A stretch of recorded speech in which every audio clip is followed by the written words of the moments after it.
ಈ ಬ್ರಹ್ಮಾಂಡದಲ್ಲಿ ಎಲ್ಲವೂ ನಾದದಿಂದಲೇ ಹುಟ್ಟಿದೆ ಎಂದು ವೇದಗಳು ಹೇಳುತ್ತವೆ. ಆಕಾಶದಲ್ಲಿ ಕಾಣುವ ನಕ್ಷತ್ರಗಳು, ಗ್ರಹಗಳು, ಮಾನವನ ಮನಸ್ಸು, ಇವುಗಳ ಹಿಂದೆ ಒಂದು ಅಜ್ಞಾತ ಶಕ್ತಿಯಿದೆ. ಆ ಶಕ್ತಿ ಧ್ವನಿ ರೂಪದಲ್ಲಿ ಅಡಗಿದೆ. ಅದೇ ಧ್ವನಿಯನ್ನು ಮಹರ್ಷಿಗಳು ಸಾವಿರಾರು ವರ್ಷಗಳ ಹಿಂದೆ ತಮ್ಮ ತಪಸ್ಸಿನ ಮೂಲಕ ಕೇಳಿದರು. ಆ ಧ್ವನಿಗಳೇ ಇಂದು ನಾವು ಬೀಜ ಮಂತ್ರಗಳು ಎಂದು ಕರೆಯುವ ಪವಿತ್ರ ಮಂತ್ರಗಳು. ಬೀಜ ಎಂದರೆ ಒಂದು ಬೀಜದಂತಿರುವ ಶಕ್ತಿ.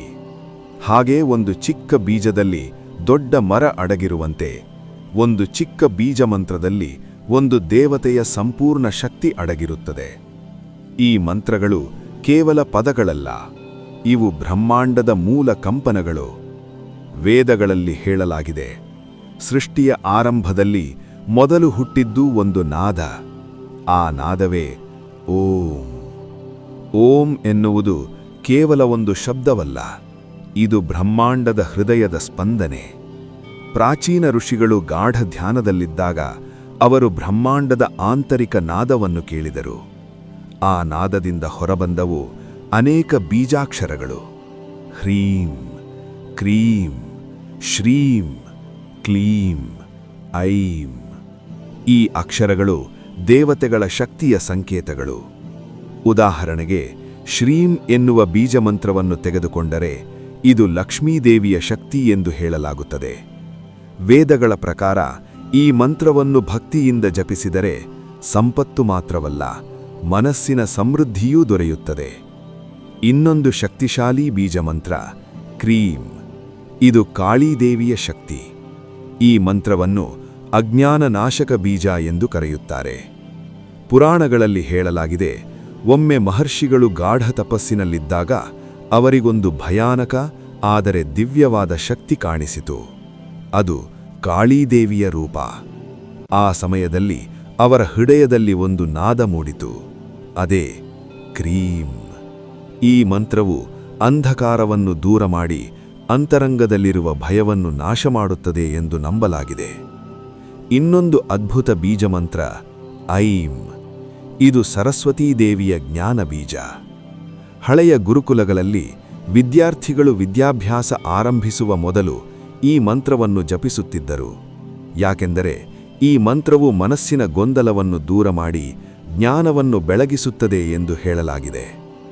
ಆದರೆ ಎಲ್ಲಾ ಬೀಜಮಂತ್ರಗಳಲ್ಲಿ ಅತ್ಯಂತ ರಹಸ್ಯಮಯವಾದುದು ಹ್ರೀಂ. ಇದನ್ನು ಮಾಯಾಬೀಜ ಎಂದು ಕರೆಯುತ್ತಾರೆ. ಇದು ಆದಿಶಕ್ತಿಯ ಸಂಕೇತ. ತಂತ್ರಶಾಸ್ತ್ರಗಳ ಪ್ರಕಾರ ಹ್ರೀಂ ಎನ್ನುವ ಮಂತ್ರದಲ್ಲಿ ಸೃಷ್ಟಿ, ಶಕ್ತಿ ಮತ್ತು ಚೈತನ್ಯದ ರಹಸ್ಯ ಅಡಗಿದೆ. ಮಹರ್ಷಿಗಳು ಹೇಳುತ್ತಾರೆ, ಬೀಜಮಂತ್ರಗಳನ್ನು ಸರಿಯಾಗಿ ಉಚ್ಚರಿಸಿದಾಗ ಅವು ಕೇವಲ ಧ್ವನಿಯಲ್ಲ, ಅವು ಶಕ್ತಿಯ ಅಲೆಗಳಾಗಿ ಬ್ರಹ್ಮಾಂಡದಲ್ಲಿ ಹರಡುತ್ತವೆ. ನಮ್ಮ ಮನಸ್ಸು ಕೂಡ ಒಂದು ರೀತಿಯ ಶಕ್ತಿ ಕ್ಷೇತ್ರ.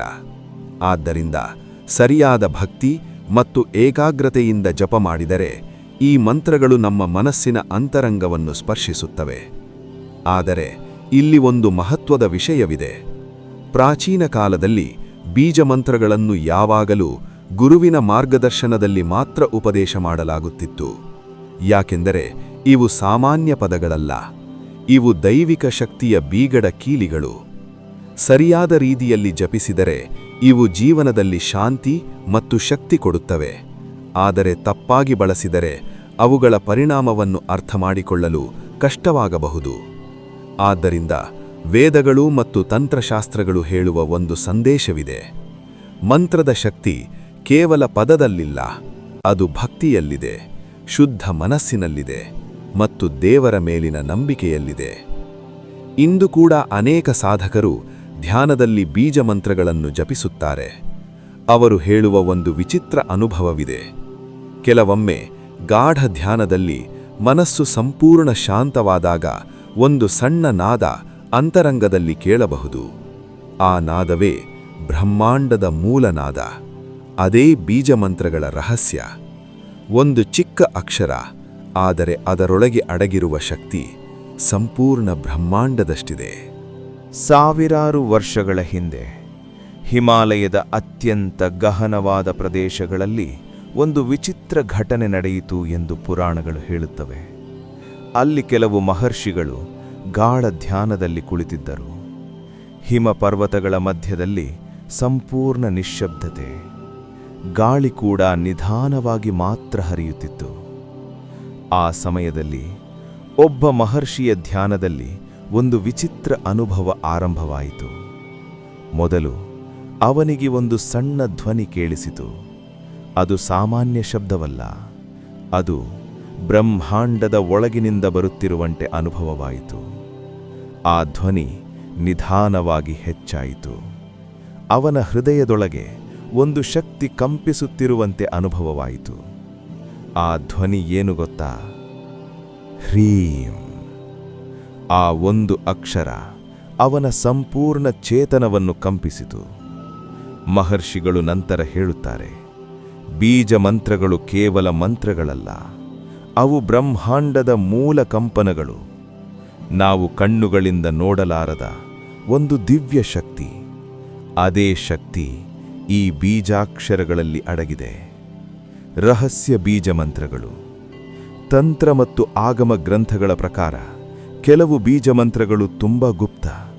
ಅವುಗಳನ್ನು ಎಲ್ಲರಿಗೂ ಹೇಳುವುದಿಲ್ಲ. ಯಾಕೆಂದರೆ ಆ ಮಂತ್ರಗಳಲ್ಲಿ ಇರುವ ಶಕ್ತಿ ಸರಿಯಾದ ಮನಸ್ಸಿಲ್ಲದವರಿಗೆ ಅರ್ಥವಾಗುವುದಿಲ್ಲ. ಮೊದಲ ಗುಪ್ತ ಬೀಜ ಕ್ರೀಂ. ಇದು ಕಾಳೀದೇವಿಯ ಶಕ್ತಿ. ಪುರಾಣಗಳಲ್ಲಿ ಹೇಳಲಾಗಿದೆ, ಒಬ್ಬ ಸಾಧಕ ಕಾಳೀದೇವಿಯ ಆರಾಧನೆ ಮಾಡುತ್ತಿದ್ದ. ಅವನು ಪ್ರತಿದಿನ ಒಂದು ಮಂತ್ರವನ್ನು 1000 ಬಾರಿ ಜಪಿಸುತ್ತಿದ್ದ. ಆ ಮಂತ್ರದ ಹೃದಯದಲ್ಲಿದ್ದದ್ದು ಕ್ರೀಂ. ಕಾಲಕ್ರಮೇಣ ಅವನ ಮನಸ್ಸಿನ ಭಯ ಸಂಪೂರ್ಣವಾಗಿ ನಾಶವಾಯಿತು. ಅವನೊಳಗೆ ಒಂದು ಅಪಾರ ಧೈರ್ಯ ಹುಟ್ಟಿತು. ಅದು ಈ ಬೀಜಮಂತ್ರದ ಶಕ್ತಿ ಎಂದು ಹೇಳುತ್ತಾರೆ. ಬ್ರಹ್ಮಾಂಡದ ಆಕರ್ಷಣೆಯ ಬೀಜ. ಇನ್ನೊಂದು ಅದ್ಭುತ ಬೀಜಮಂತ್ರ ಕ್ಲೀಂ. ಇದನ್ನು ತಂತ್ರಶಾಸ್ತ್ರದಲ್ಲಿ ಆಕರ್ಷಣೆಯ ಶಕ್ತಿ ಎಂದು ಕರೆಯುತ್ತಾರೆ. ಇದು ಕೇವಲ ಪ್ರೇಮದ ಮಂತ್ರವಲ್ಲ, ಇದು ಬ್ರಹ್ಮಾಂಡದ ಶಕ್ತಿಯನ್ನು ಆಕರ್ಷಿಸುವ ಮಂತ್ರ ಎಂದು ಹೇಳುತ್ತಾರೆ. ಈ ಮಂತ್ರವನ್ನು ಶ್ರೀಕೃಷ್ಣನ ಶಕ್ತಿಯೊಂದಿಗೂ ಕೂಡ ಸಂಪರ್ಕಿಸುತ್ತಾರೆ. ಉದಾಹರಣೆ, ಓಂ ಕ್ಲೀಂ ಕೃಷ್ಣಾಯ ನಮಃ. ಈ ಮಂತ್ರದ ಜಪದಿಂದ ಮನಸ್ಸಿನಲ್ಲಿ ಪ್ರೀತಿ ಮತ್ತು ಶಾಂತಿ ಹೆಚ್ಚುತ್ತದೆ ಎಂದು ಹೇಳಲಾಗಿದೆ. ಐಶ್ವರ್ಯದ ಬೀಜ. ಮತ್ತೊಂದು ಶಕ್ತಿಶಾಲಿ ಬೀಜ ಶ್ರೀಂ. ಇದು ಲಕ್ಷ್ಮೀದೇವಿಯ ಶಕ್ತಿ.